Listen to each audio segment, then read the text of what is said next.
Alright, stop scrolling for a second, because Ferrari just dropped something that low-key changes the game. This is the Ferrari F80 2026, and nah, this is not just another fast Ferrari.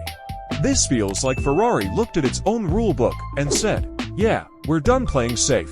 And once you really understand what this car is about, you start realizing why car culture might not look the same after this. At first glance, the F80 looks absolutely unreal. I'm talking straight up futuristic, like it escaped from a locked-off wind tunnel lab that nobody was supposed to see.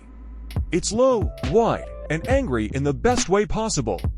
The sharp lines, the razor-thin headlights, the sculpted bodywork, everything looks intentional. This car doesn't care about looking pretty.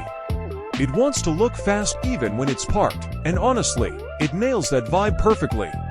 You can tell Ferrari wasn't chasing elegance here, they were chasing dominance.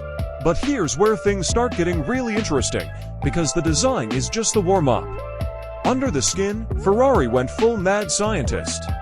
The F80 runs a hybrid setup that blends a twin-turbo V8 with electric motors, and the way this power hits is straight-up savage. You get that instant electric punch right off the line, then the V8 comes in hard, pulling non-stop like it's trying to bend time. There's zero lag, zero hesitation, just smooth, violent acceleration that pins you to the seat and makes you laugh without even realizing it. And yeah, let's talk speed, because I know that's what you're waiting for. Ferrari hasn't turned this into some gimmicky top speed flex, but make no mistake, this thing is expected to push well past 215 miles per hour.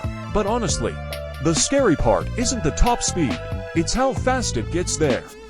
This car feels like it teleports from one moment to the next, and that's way more intimidating than just a big number on paper. Now here's the part nobody really expected. Ferrari actually made this hypercar more usable. And I know that sounds crazy, but hear me out.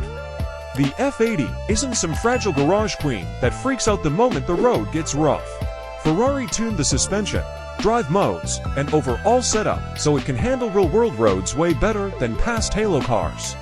It's not an off-road monster or anything like that, but for something this extreme, it's shockingly livable. You could actually drive this thing without feeling like the car hates you. Step inside, and it finally feels like Ferrari said, okay, let's spoil the driver for once. The interior is clean, modern, and completely driver-focused. You've got a digital cockpit that wraps around you, premium materials everywhere you touch, and tech that actually makes sense. No clutter, no confusion. Everything is angled toward the driver, so you feel locked in and connected. It feels like a cockpit, not a luxury lounge, and that's exactly how it should be. And if you're still watching right now, you already get why this car is different. Because the F80 isn't just about flexing specs, it's about balance. Ferrari somehow blended old-school emotion with new-school tech without losing the soul. Compared to past Ferrari Halo cars, this feels less like raw chaos and more like controlled madness. It's smarter, faster, and more refined, but it still hits you right in the chest the way a Ferrari should. Now yeah, let's be real, pricing is deep into seven-figure territory. This is Ferrari, after all, but the F80 doesn't feel like just another expensive car, it feels like a statement. Like Ferrari reminding the world that even in the hybrid era, they still know how to build something that makes people fall in love with cars all over again.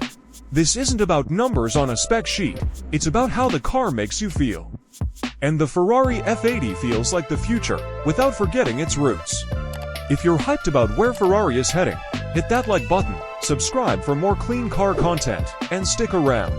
Because trust me, this is only the beginning.